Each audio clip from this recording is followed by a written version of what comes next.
Nonprofit Leader Profile by Jerrica Hamblin.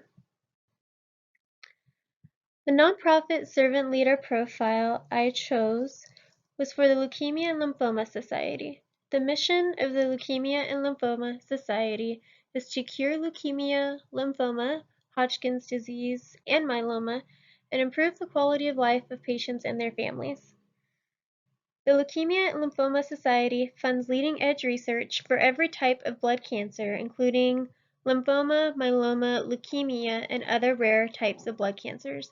The nonprofit organization is the largest funder of cutting-edge research. The LLS was founded on servant leadership. The LLS was born out of a New York family's tragic loss of their son, Robert, also known as Robbie, Rosler de Villers. Robbie was only 16 when he died from leukemia in 1944. 5 years later, his family began fundraising for an education organization they created in their son's name.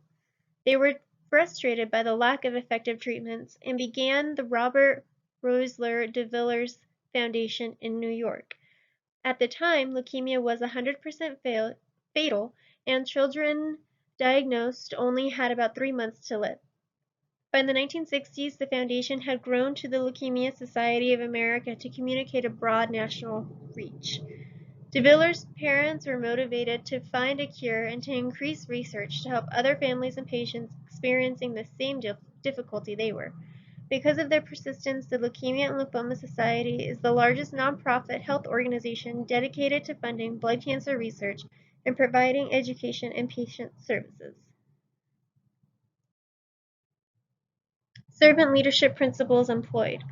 The LLS employs many of Robert Greenleaf's servant leadership principles, such as empathy, healing, and building community.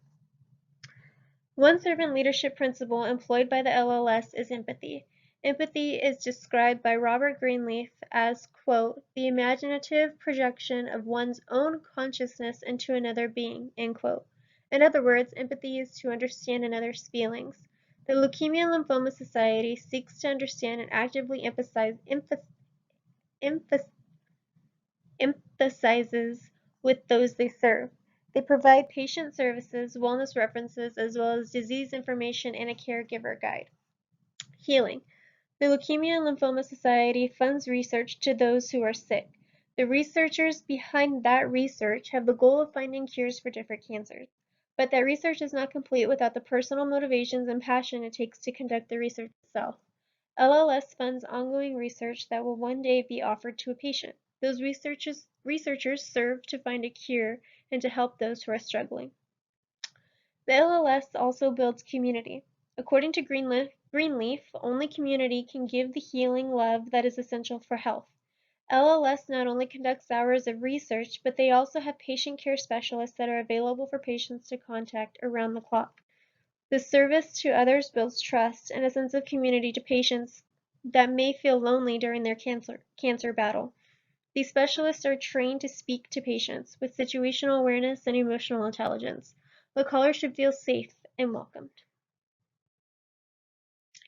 Example of positive impact. Since their start in 1949, the Society has invested nearly $1.3 billion in cancer research. They have led breakthroughs in immunotherapy, genomics, and personalized medicine that are saving and improving lives of cancer patients. Their leading research initiatives include myeloma, pediatric cancer, BAML, which is acute myeloid leukemia, and prevention and survivorship. An example of how implementing servant leadership principles has helped the organization achieve success while having a positive impact in the community is through breakthrough research that the LLS has funded.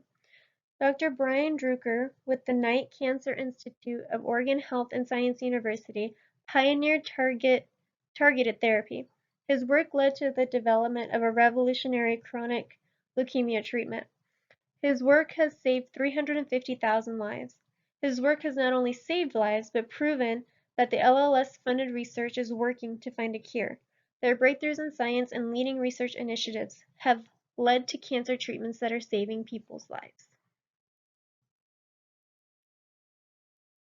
The two valued servant leadership principles to be integrated into my organization is empathy and building community. I feel that building empathy is one of the most valued servant leadership principles that should be integrated into my organization.